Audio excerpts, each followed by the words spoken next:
Докторке, значи официјално од западна нилска треска во земјава се регистрирани 38 заболени и сите се веќе со тешка невроинвазивна форма. Ако се знае дека околу 80% од заразените инфекцијата поминува без симптоми, дали тоа значи дека реалниот број на заразени е многу поголем и оние асимптоматски случаи дури и не се ни регистрираат? Онако професионалист, што можам да го кажам, кој што работи 36 години на терен и во амбуланта е цело време, во однос на западно-нилската треска е да точно ви се вашите податоци, да 80% од пациентите кои што може да се каснати од комарци, да поминат асимптоматски. Значи без никакви симптоми. Комарци имало и ќе има. Од прилика 19,5% другите може да појават симптоми на грип. Значи тоа е втората фаза која што може да се јави, со треска, со болки по коски, со лесна настинка, која што исто така е лесна форма, не е форма во која што некој би се јавувал во амбуланта или било како. Значи нити би помислил дека би можело да биде тоа од комарци, додека негде помалку од 1% се случаи и тоа се кај пациенти кои што на вистина имунитетот е на многу ниско ниво, пациенти кои што имаат многу коморбидитети, каде што може да се јави оваа фаза со енцефалитис и да, добро, чисто сакав да кажам. Иначе во однос на испитувањата и докажувањата кои што се прават, чисто да не шириме паника, народот да свати дека сето тоа може да се види, има форми на IgM се бараат антидела и IgG. IgM ако е покачено во крвта кај пациентот кој што сака да се испита состојбата ако е нарушена, во тој случај ако IgM е покачен, покажува за некоја акутна состојба, акутна инфекција кај тој пациент. Што е слично како и тестирањето за COVID? Со PCR исто се користи, бидејќи PCR-от е еден вид на тест кој што се користи за испитување на многу други заболувања, каде што се детектираат сегменти од ДНК и РНК на вируси, а тие сегде може да се најдат, така да во зависност и колку имплификации се направени во однос на умножување на самиот процес, на колку е ставен испитувањето на PCR тестот, може да испадне и лажно позитивен и лажно негативен во зависност од бројот на обртите на кои што се прави тестот. Така да сигурно на клиниката верувам дека ги прават испитувањата, а би сакала секогаш за да нема паника кај народот, да се кажува кои се другите коморбидитети, која е основната причина. Сакам да ја прашам почетните симптоми како температура, како главоболка, малакса носица, како грип, болки во мускулите, тие затоа рековме лесно може да се помешаат и со некоја летна вироза. Кои знаци се оние кои по кој веднаш треба пациентот да се јави кај матичен лекар, а според кои симптоми пак вие како матични лекари ги препраќате понатаму на клиники?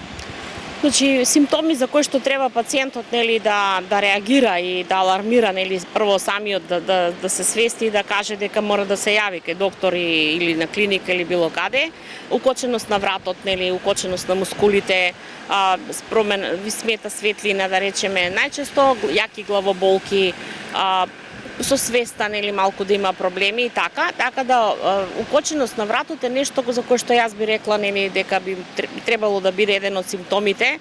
Сега имаме пациенти кои што се укочени од спондилози и од се диференцијално дијагностички, но во секој случај една состојба каде што претходела покачена температура, состојби како на настинка, болки по мускули, ако сето тоа продолжи со укоченост на вратот, алармирам и апелирам да се упати пациентот веднаш кај својот матичен лекар кој што би направил тријажа, преглед, упатување, соодветно каде треба пациентот да биде прифатен.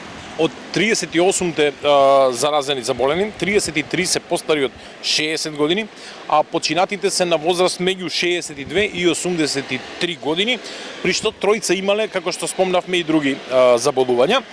Кои луѓе се најмногу изложени на ризикот менингитис и енцефалитис, бидејќи тоа се практично за причините кои што пациентите влегуваат во тешка форма и кои дополнително ја зголемуваат опасност. Значи на почетокот на изјавата кажав да тоа треба да се луѓе со многу нарушен имунитет, кои што имаат одредени други тешки болести, И состојбата самото тоа што 80% од населението, нели велиме, ако 80% случаи може да се каснати и уопште да не почувствуваат заради тоа што имунитетот на човекот работи, функционира и го брани, нели тој е постојано во функција, така да сметам дека кај овие луѓе дефинитивно имало и други тешки заболувања кои што нели предизвикале оваква состојба. Иначе клиниката е соодветна и е спремна во Скопје, ги има сите исследувања, така да се види нели состојбата кога се ставаат на респиратор, заради тоа што нели тука таа хипервентилација колку помага толку и одмага, така да сметам дека нашите специјалисти се стручни, соодветно ќе се третира и да нема паники. Бидејќи нема ниту вакцина, ниту лек против западно-нилската треска, кога конкретно треба да се заштитуваат граѓаните? Дали се доволни овие прскања против комарци, домашните средства, нели, или пак се неопходни така наречени репеленти, заштитни мрежи, потоа долга облека, избегнување на шетање во вечерните периоди кога комарците се најактивни?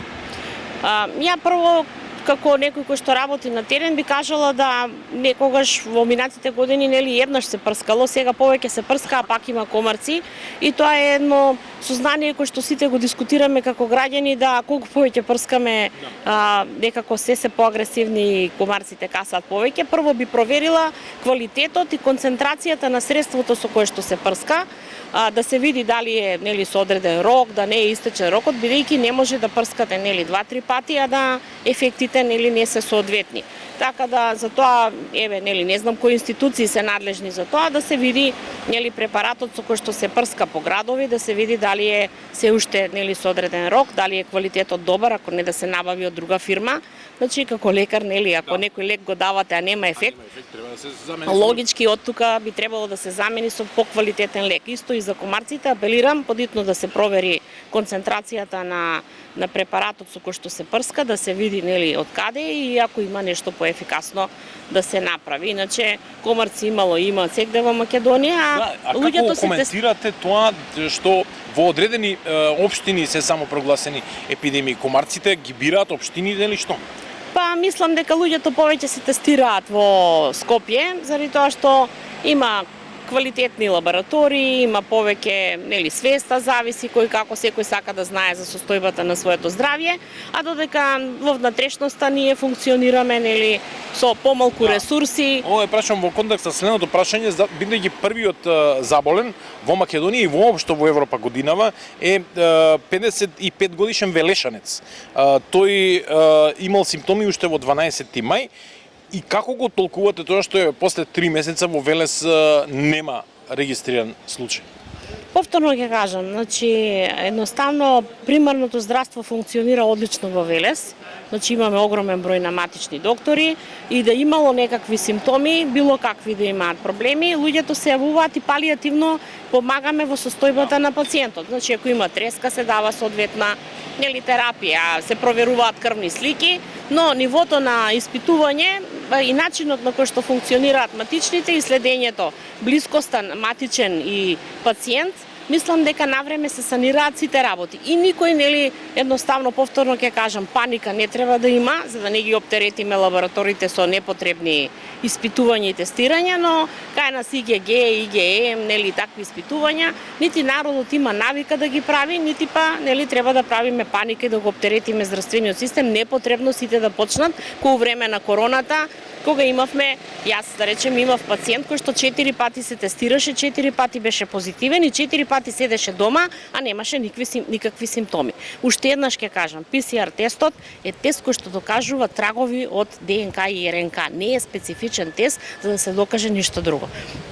За да докажеме енцефалитис, менингитис, се зима ликвор, се зимаат испитувања, дополнителни се прават и затоа тоа се прави кај тешки форми, кај луѓе кај што веќе нели ги има овие во третата фаза кој што ги спомнавме, нели упоченост, веќе свеста, нели глаукома и така, потешките форми.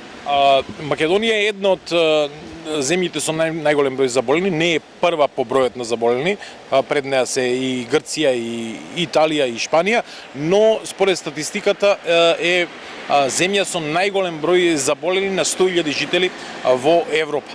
На што го препишувате овој податок и зошто годинава лани зар немаше западно-нилска треска? Повторно ќе кажам, се до тестовите и до PCR-от, испитувањата. Што значи тоа дека во Македонија повеќе тестирања се прават од не знам другите земји, од Србија, од Хрватска? Зависи луѓе, повторно ќе кажам, значи комарци се имало и ќе има. Значи каснување, нема некој кој што не е каснат од комарец. Имунитетот е оној кој што ќе изреагира соодветно дали пациентот ќе има хиперемија или црвенило на местото на убодот, дали ќе има температура, дали ќе има треска, дали ќе нема никакви симптоми. Значи во зависност од имунитетот на пациентот, ќе биде и реакцијата. Ме разбирате? А околу тестирањето пак ќе кажам, значи комарци не може да нема удемиркапија или да нема удебар или води реки, дојран или било каде имало стално. Пак ќе кажам, се работи околу тестовите, начинот, амплификациите кои што се прават со PCR-от и сето тоа. Значи Македонија прави многу повеќе тестови од останатите земји, тоа сакате да кажете? Па да речеме, еве во Шпанија исто има неколку случаи, но никој цело време не зборува за тоа. Ме разбирате? Значи не може да нема комарци во светот, постоеле и ќе постојат. И во други земји има, па дели еве туризмов цвета и никој не го оптеретува народот со тоа. Ние имаме и ХИВ во државата, ние имаме и карциноми с големен број и затоа апелираме еве до новинарите кои што навистина многу ве почитувам и креираме една состојба на да сумираме на крајот. Еве, треба ли толку голема загриженост, дали ова навистина сериозна ситуација? Ја не можам да кажам од каде испадна западно-нилски трески или било што, бидејќи треба да се земе епидемиолошката анкета кај пациентите каде биле, со кого престојувале. Ако се тоа луѓе кои што нигде не биле во странство, треба да се види дали стварно тестирањето докажува западно-нилска треска. Ме разбирате? И од каде овие тешки состојби, повторно коморбидитетите на пациентите, кои болести и дали не предходеле мозочни, дали не предходеле други тешки заболувања, леукемии, не знам. Значи ја не можам да кажам кои се други болести ги имале, но медицината и сите книги кои што сме ги учели и кои што ги читаме и ги практикуваме, кажува за да се јави тешка форма, мора да е навистина имунитетот многу нарушен или да има многу други болести кои што ќе допринесат за тешка и смртна состојба на пациентот. Докторке, ви благодарам на разговорот. Ви благодарам на поканата.